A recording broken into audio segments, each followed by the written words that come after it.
Vamos lá, meus irmãos, vamos dar início aqui então à nossa primeira reunião com um novo tema, e como já disse o Aloysio aí já no nosso momento de bate-papo aqui, é, já é assim um início que já vai nos dar o contexto do que é esse livro, Você Escolherá o Deserto, né? Então o livro é esse aqui, um livro de um autor chamado Samuel Whitfield, e que ele fala a respeito da vida de João Batista, fala, toma João Batista como um exemplo de espiritualidade, um exemplo de fé, um exemplo de vida com Deus para todos nós.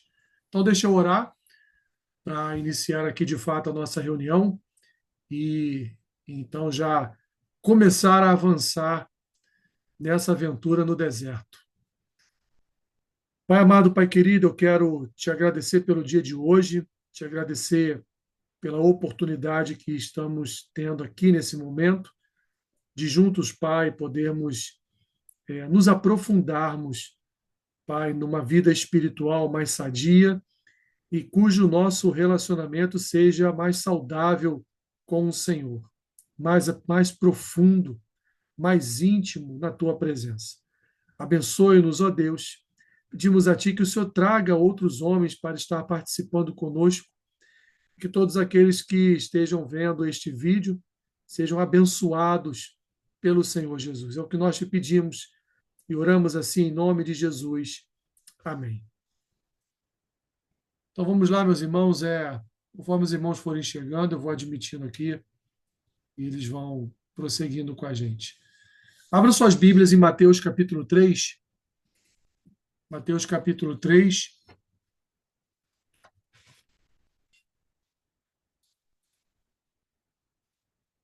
Vamos fazer a leitura do versículo 1 ao versículo 10. Mateus 3, do 1 ao 10. O título aí é A Pregação de João Batista.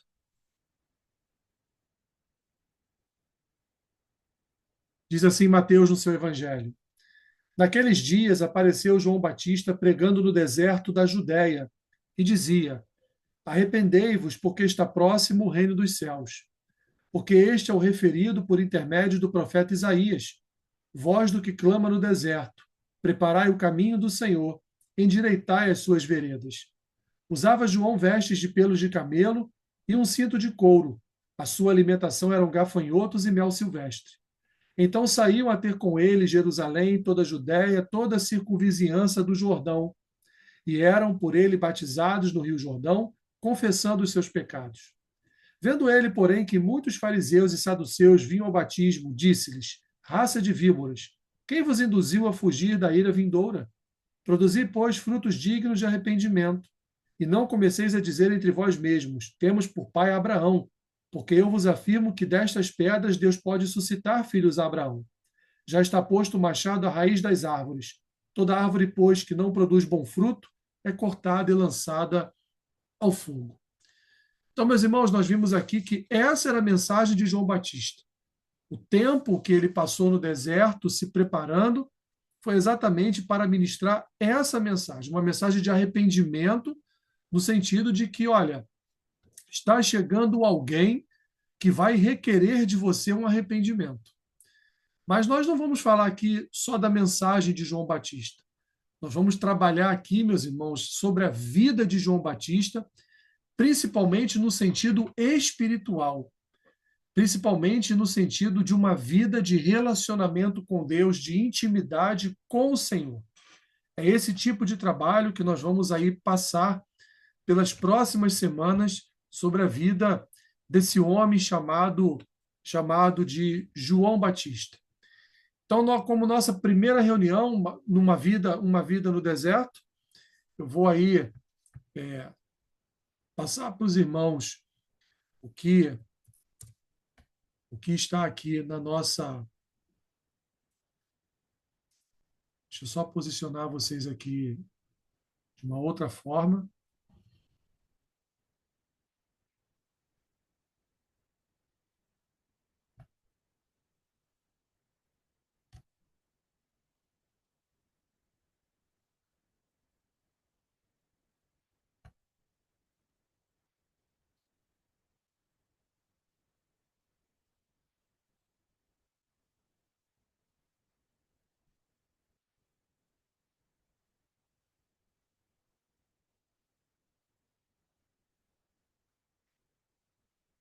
Agora sim, vamos lá então. Quem foi João Batista, meus irmãos? Foi o homem considerado por Jesus como o maior de todos.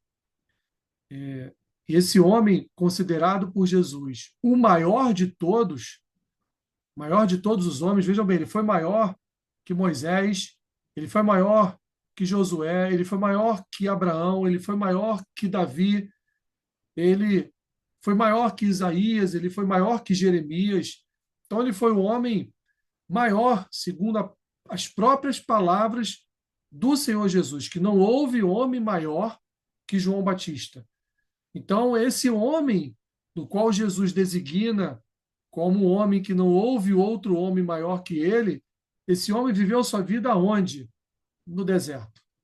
Não viveu em palácio, não viveu numa casa luxuosa, não viveu no centro de Jerusalém, não viveu em nenhuma cidade próxima de Jerusalém. Esse homem viveu no deserto. E como nós vimos aqui no texto de Mateus 3, esse homem, ele se vestia de pelos de camelo, cinto de couro e se alimentava de gafanhoto e mel silvestre.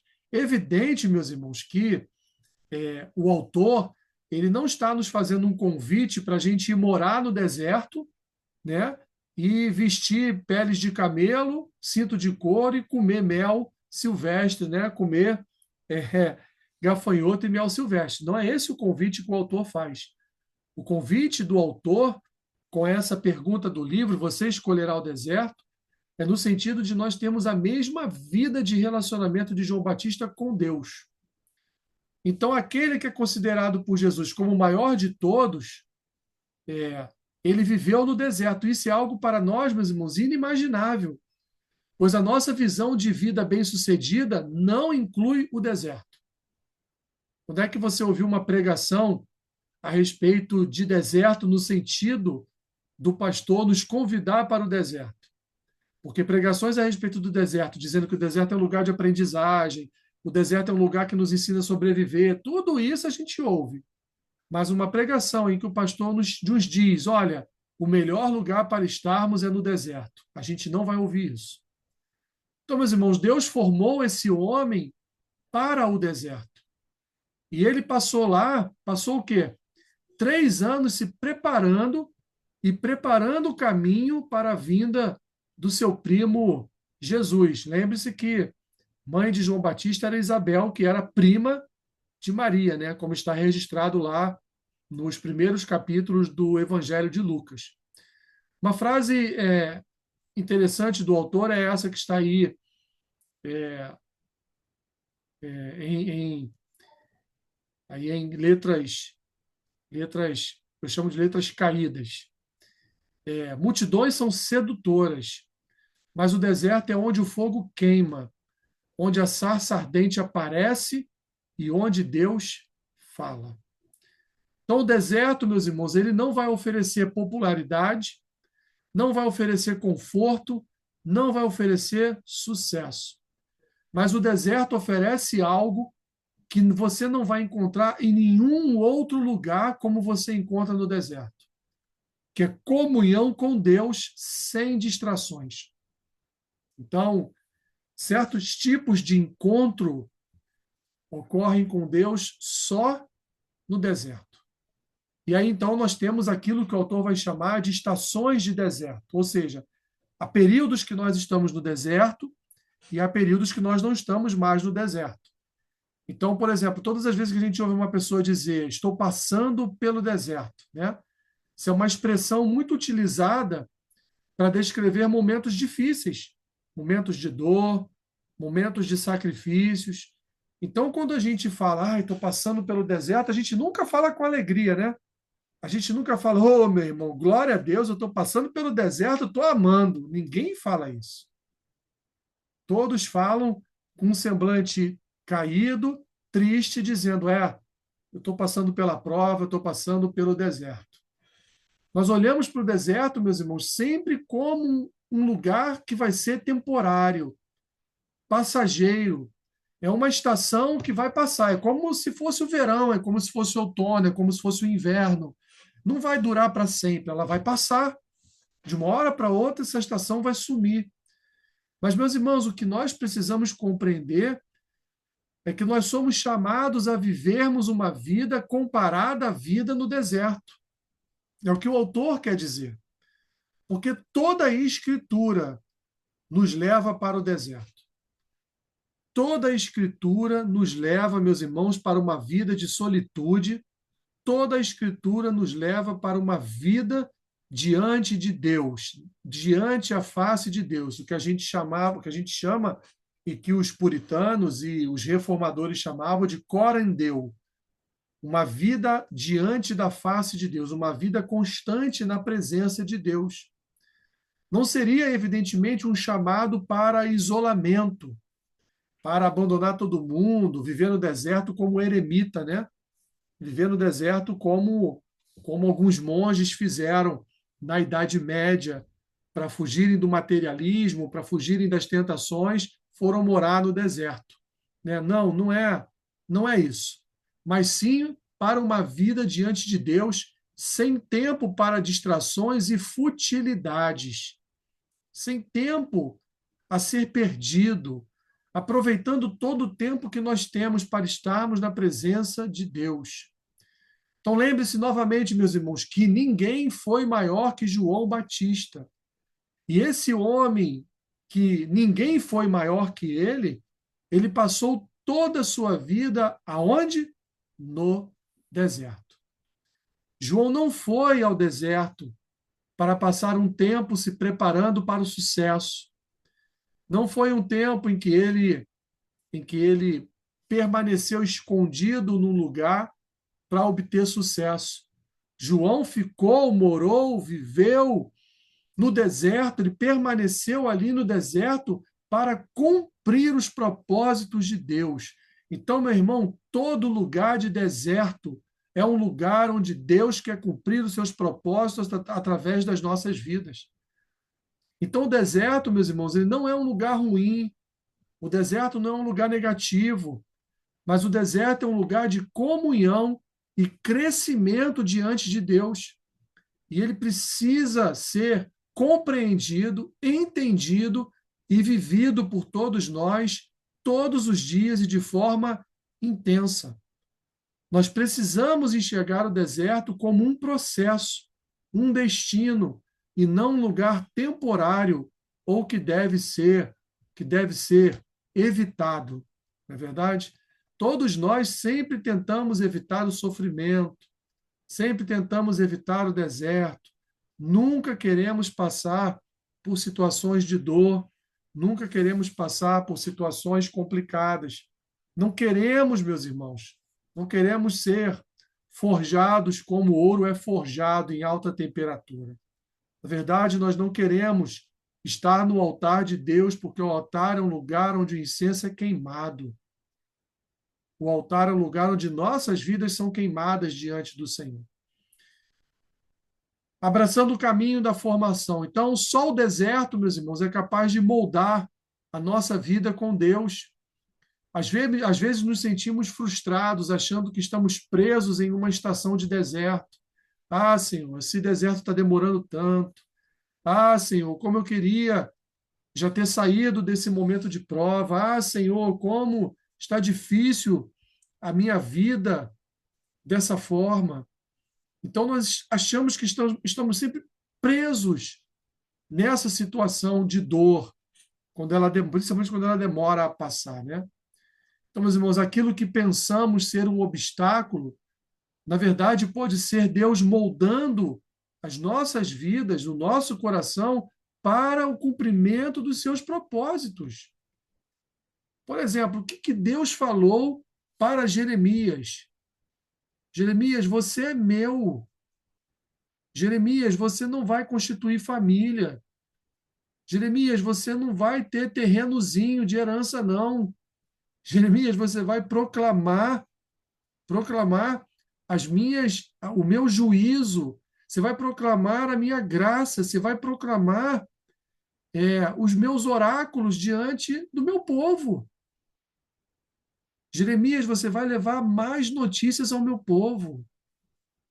Quando Deus chama Isaías, O que que ele faz com Isaías? A cena que Isaías vê dos querubins é uma cena para ele como homem, uma cena terrível.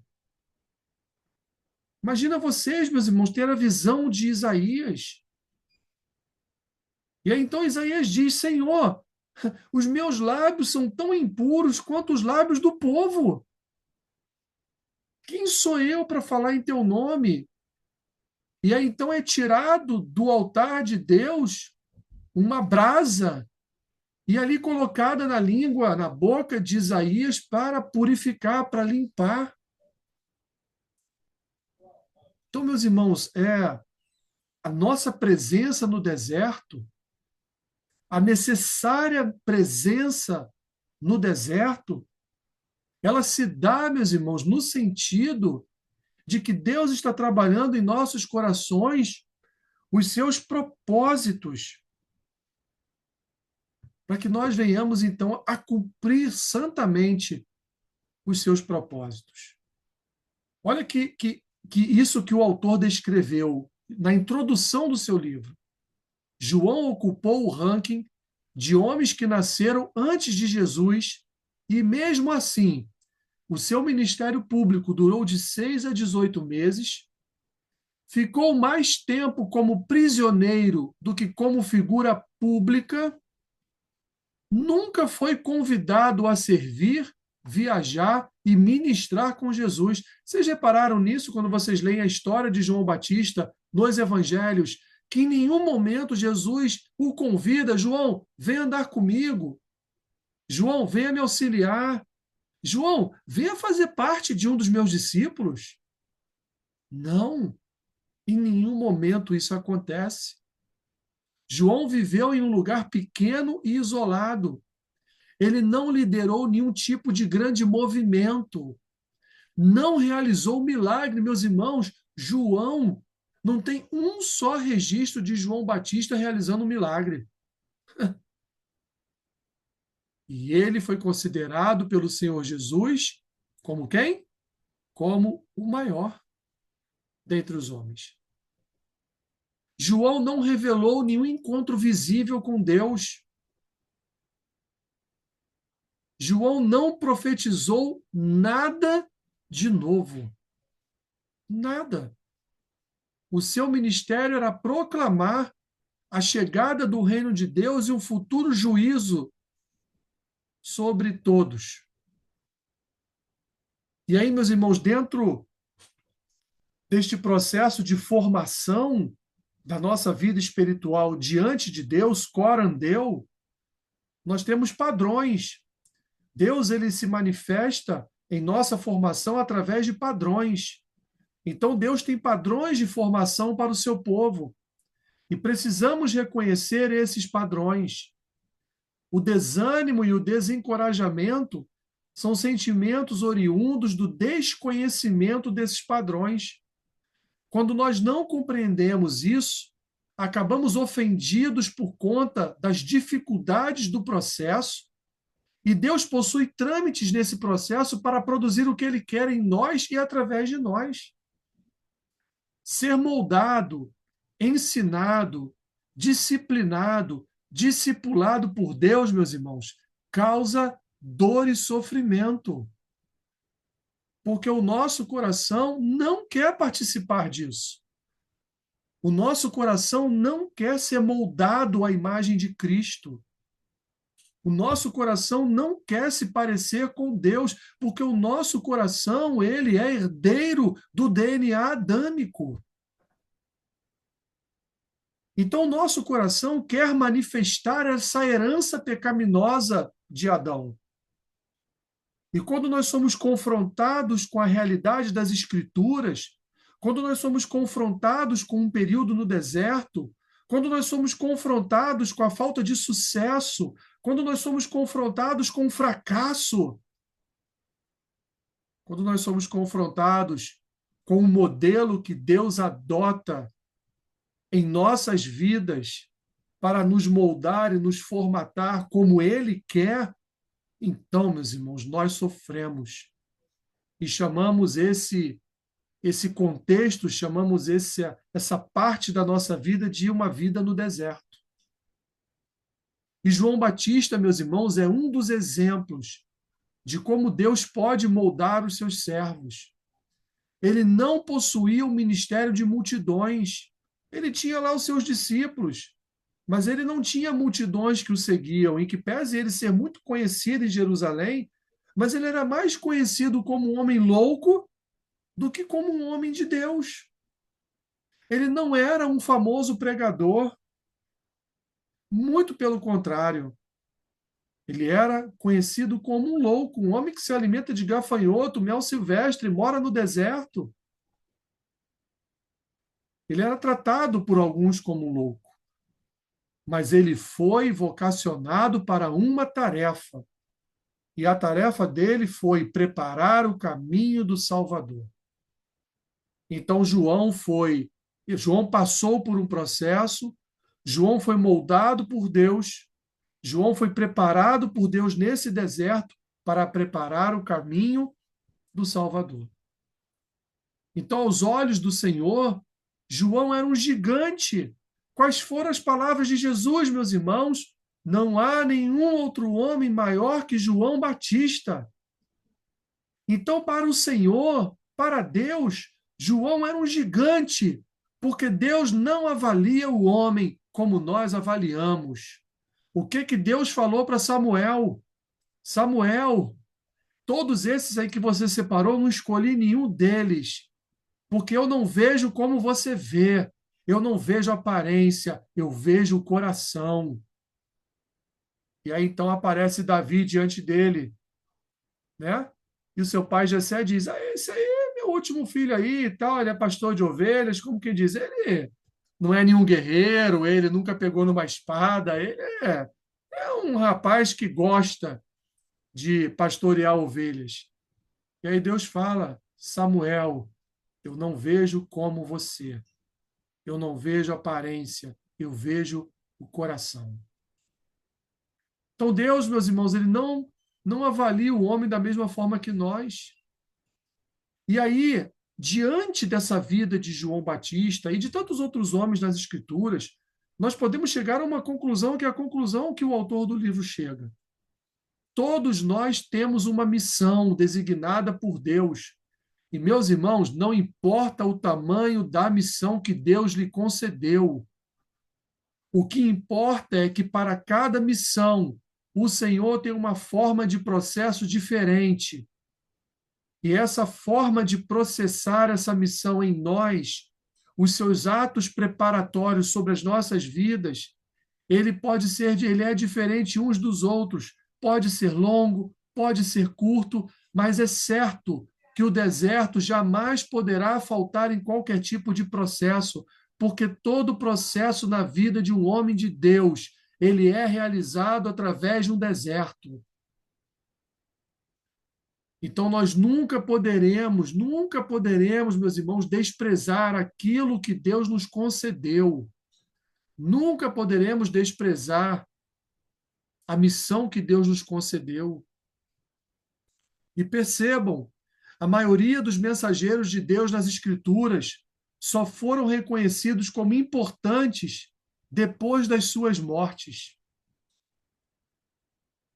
Só foram considerados homens chamados pelo Senhor com uma palavra de bênção depois de suas mortes. Então, meus irmãos, não há chamado ou missão sem importância. Deus conduz todos no seu santo processo de formação, uns mais difíceis que os outros, mas todos igualmente importantes. E aí nós vamos ver, meus irmãos, que Paulo entendeu isso.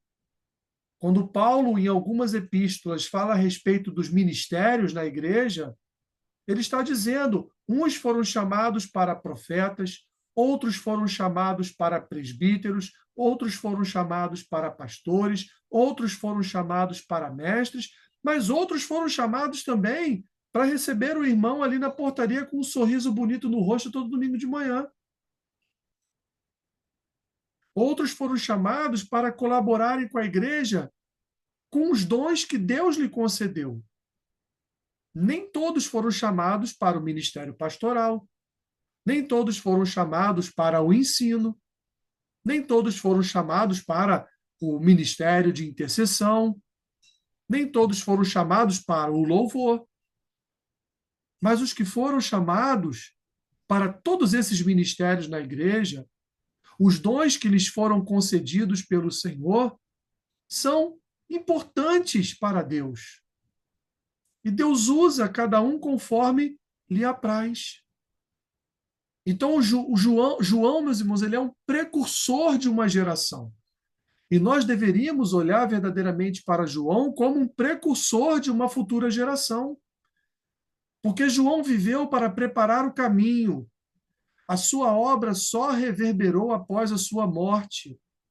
Ele abriu mão de uma vida normal para viver em função da sua missão. João Batista abriu mão de uma família. Ele abriu mão de um bom emprego. Ele abriu mão de estar ali no centro de Jerusalém, vivendo sua vida em Jerusalém com a sua família. Ele abriu mão de tudo isso para seguir a missão que Deus havia lhe concedido. João, portanto, meus irmãos, termina o autor na sua introdução, ele é a imagem ou o protótipo da igreja. Ele é a imagem do que a igreja deveria ser. Ele representa bem o que deveríamos ser como povo de Deus, comprometidos com a missão de Deus e não com a nossa missão. Meus irmãos, tudo nessa vida é importante. Como vamos pagar os nossos boletos se nós não trabalharmos? Como nós vamos passar num concurso público se não estudarmos? Como nós teremos um emprego se nós não nos educarmos em alguma profissão? Como nós vamos deixar herança se nós não nos casarmos? Como nós vamos manter um casamento se nós não formos atenciosos com a nossa esposa? Como nós vamos obter o respeito dos nossos filhos se nós não formos bons pais? Então, meus irmãos, tudo nessa vida é importante.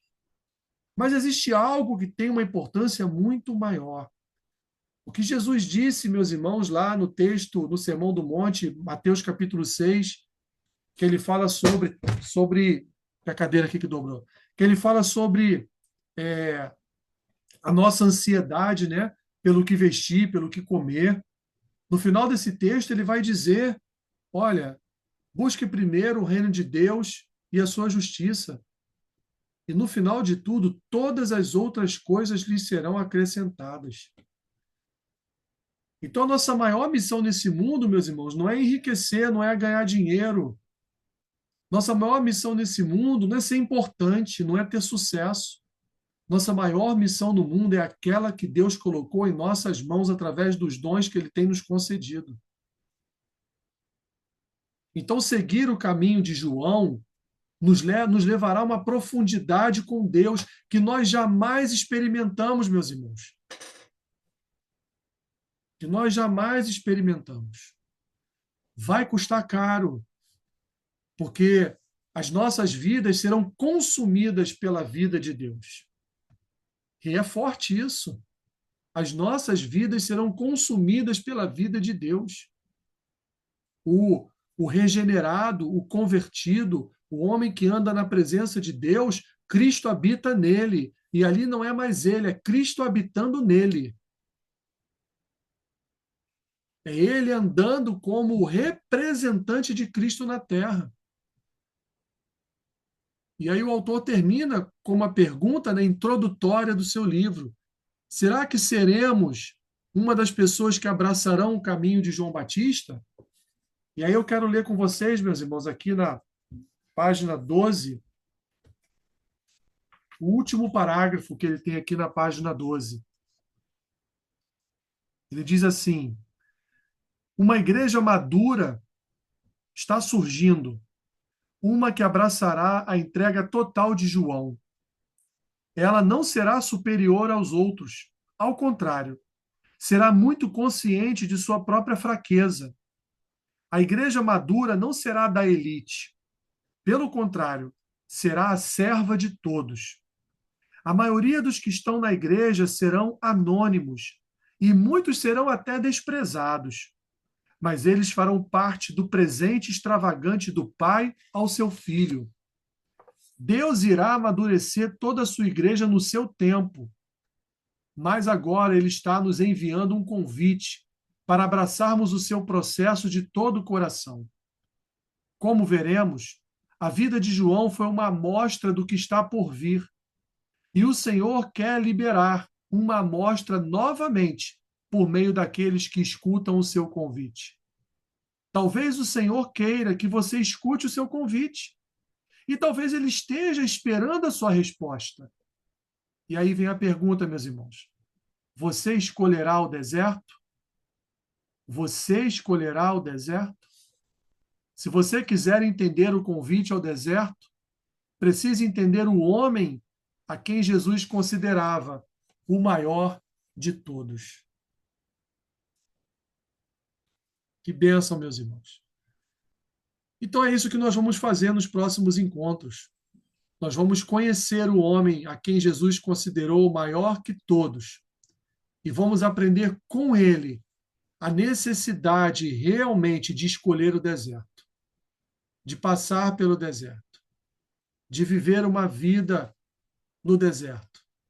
E viver uma vida no deserto de Deus, ao contrário do que é viver uma vida no deserto aqui nessa terra, é viver uma vida com a abundante presença de Deus, onde não vai faltar água e nem comida, não vai faltar alimento, porque Deus vai nos abastecer o tempo todo. Amém, meus irmãos? Então, essa é a nossa introdução. A introdução do livro foi essa. Já uma pequena amostra do que nós veremos pela frente, da profundidade que nós veremos pela frente, aqui descrita por Samuel Whitfield sobre a história de João Batista. Querem falar alguma coisa? Eu não tenho nem palavras, porque, olha, é algo. É tremendo, né? Estamos só no início. Esse convite realmente Você escolherá o deserto? Caramba, olha, vamos prosseguir. Em nome de Aí, Jesus, isso aí, Luiz, vamos muito bom. prosseguir. Vamos Muito bom. caminhar e, e ver como nós passaremos por esse deserto e sobreviveremos à face de Deus, ao encontro com Deus, né? Para terminar, Amém. percebam, meus irmãos, que o próprio Senhor Jesus, ele se preparava muito para os dias seguintes da sua vida. Ele estava sempre em lugares sozinho, orando. A gente lê os evangelhos a todo momento. Jesus passa por uma cidade, ele liberta os cativos, ele cura os enfermos, ele prega a palavra, ele tem um momento de comunhão com seus discípulos a sós, e depois ele é encontrado sozinho com Deus. Então Jesus, ele passou também por esse deserto. Não foi só aquele deserto lá físico da tentação com Satanás, não, de Mateus 4, mas foi um deserto espiritual, dele estar corandeu, dele estar na presença de Deus o tempo todo, na presença de Deus. Isso, meus irmãos, é um deserto, porque estar na presença de Deus é terrível. Ao mesmo tempo que é maravilhoso, é também terrível, porque quando nós estamos na presença de Deus, os nossos pecados são expostos, a nossa sujeira é exposta. E nós não queremos isso, nós queremos esconder. Isso é o deserto. Estar na presença de Deus, sendo purificado e lavado por Ele todos os dias. Então, tenho certeza, meus irmãos, de que as próximas quintas-feiras serão assim para nós tremendas. Nos levarão talvez aí a pensamentos e lugares que nós nunca imaginamos que pudéssemos estar presentes. Mas vamos em frente. Nilson, Pedrinho, querem falar alguma coisa?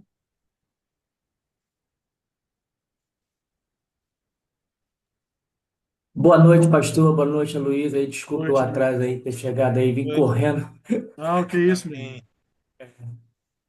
Todos nós aqui, eu acho que, não sei se eu posso falar todos, mas às vezes a gente passa pelo deserto, né? E é nessa hora aí que a gente tem que se agarrar a Deus aí, porque o deserto existe. E assim como o João Batista fez, a gente tem que ser igual a ele, né? Procurar ser igual a ele, porque eu acho que ser igual a ele é quase impossível. Mas deserto aí, já passei pelo deserto, acredito que outras pessoas já passaram, mas é com Deus, a gente tem que passar pelo deserto com Deus. Se agarrando com Deus é o suficiente. Amém. Amém. E eu, meus irmãos, eu estou até, antes de eu orar e a gente finalizar, eu estou até com vontade de. Eu havia dito, Nilson, você não tinha chegado ainda, que eu vou postar esse vídeo aqui dessas nossas novas reuniões lá no YouTube da igreja e vou deixar público. Não vou deixar mais privado só para a gente, não. Até porque as outras reuniões a gente tinha conversas assim muito de homem, né? Então, preferi deixar no privado. Mas essa agora eu não vou deixar no privado. E talvez eu faça até um convite à igreja para que participe dessas nossas próximas reuniões, em que pese ser aqui uma reunião de homens, mas eu vou assim dar oportunidade para as nossas irmãs, se quiserem, participarem conosco das próximas reuniões. Tá bom? Amém. Então deixa eu orar. Pai, obrigado, Pai. Obrigado por essa noite, obrigado por nossa comunhão, obrigado, Senhor, pela oportunidade que o Senhor nos concedeu de podermos, ó Pai, podermos olhar, começar a olhar um pouco para a vida de João Batista e olhar para ele como um alvo, Senhor, a ser um exemplo a ser seguido, a ser explorado por cada um de nós. Porque certamente esse foi um dos maiores homens, Senhor, que já pisaram nessa terra. Um homem que assumiu a sua missão, deixando todo o resto de lado para cumpri-la e cumpriu. E foi abatido covardemente, Senhor, sem defesa, sem um justo julgamento, foi abatido, ou seja, uma vida de insucesso, uma vida que aos nossos olhos foi uma vida fracassada, mas que, como o próprio Senhor Jesus disse, como o teu próprio filho falou, foi um homem que nenhum outro homem chegou próximo dele, o maior de todos. Por isso te agradecemos por essa oportunidade. Dê uma boa noite de sono, de descanso para os meus irmãos e que tenhamos um final de semana abençoado. Em nome de Jesus. Amém. Amém. Amém, meus irmãos. Deus abençoe. Deus abençoe. Obrigado. Deus É, abençoe. obrigado aí por vocês estarem presentes. Eu vou subir agora no YouTube esse vídeo aqui e deixar para todos. Um abraço. Gostei muito da ideia. Gostei muito da ideia, pastor, de passar para a igreja. Acho Sim, que isso sim, vai ser sim, sim. muito importante, Eu muito. acho necessário. Você É, vê, sim, eu preguei no domingo, né, aquela palavra e não tinha subido no YouTube ainda. Estava meio receoso, porque assim, foi muito dura, né? Aquela palavra sobre oração. Mas eu pensei bem hoje, falei assim, poxa, mas aí vou subir isso no YouTube. Aí subi, botei nos grupos aí já, quem quiser assistir, assiste. Mas a verdade é que a igreja negligencia a oração. E verdade, a gente precisa de vez em quando ser exortado, ser admoestado a tomar mais cuidado com a nossa vida espiritual, né? verdade. Um abraço, meus irmãos, fiquem na paz. Abraço, pastor. Abraço, Luiz. Abraço, pastor. Abraço, Ô, Luiz. Amém. Luiz. Abraço. Tchau, Luiz. Ah, que isso? Poxa, fala sério. Olha, brincadeira não. Não, é assim, né? 3 e 3, caramba! Oxa, tá bom, tá bom. Um Tchau, abraço. Luiz. Sim. Fica Tchau, na tchau. paz. Fica Fica com na Deus. paz.